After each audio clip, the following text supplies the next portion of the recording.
인터넷이나 여러 군데에서 쏟아져 나오는 수많은 기사들, 특히 치과와 관련된 부분들, 여러분이 글자대로 읽고 계신 게 정말 사실일까? 뉴스 속의 진짜 스토리, 뉴진스 시작합니다.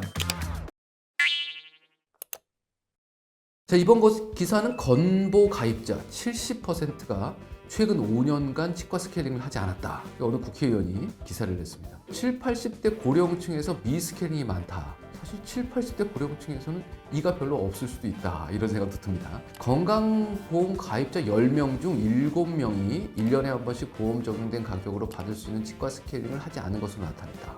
특히 고령층과 처음 적용되는 19세에서 비율이 높았다. 1년에 한 번씩 건강검진 받으세요라는 거 오지 않습니까? 위내시경 검진 혹은 대장 내시경을 한번 하세요. 이거 다들 가긴 가십니까? 치과 같은 경우는 당장 아프지도 않은데 내가 시간 내서 이걸 가야 되나? 이런 생각도 들고, 어때까지 내가 이러고 잘 살아가지고 내 이빨이 멀쩡한데 지금 와서 스케일링을 하냐?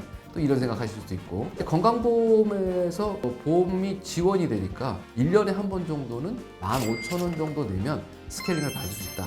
그런데 이거를 네가 생돈을 내면 한 6만 원쯤을 내야 되는 겁니다. 그러니까 야, 봐서 받아, 이런 거죠. 하나는 이 국회의원분이 얘기한 건 지금 현재 우리나라에서 전 국민이 치주 질환이랍니다. 이걸로 인해서 나중에 무슨 문제가 생기냐면 빼고 임플란트를 해야 돼요. 그런데 빼고 임플란트를 한다는 건 건강 상태가 안 좋아졌다는 얘기죠.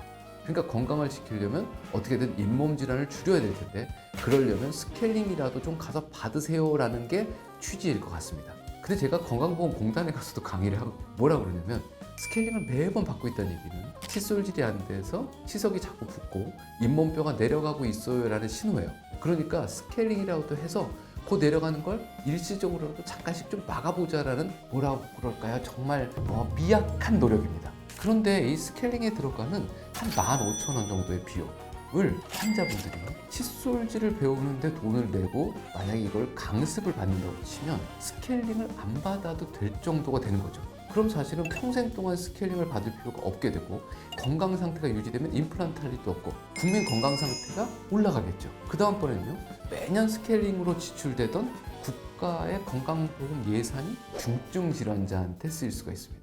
이게 아이디어랑 건강보험의 모습이라고 저는 생각을 하는 거죠. 사실 스케일링은 지원해주면 좋지만 자기가 매일 열심히 닦고 관리하면 안 해도 되는 일이에요. 그러니까 개개인이 노력해서 막을 수 있는 질병에 나라 돈을 쓰는 것, 혹은 다른 사람이 낸 돈을 쓰는 건 별로 그렇게 공평하진 않은 것 같다는 생각입니다.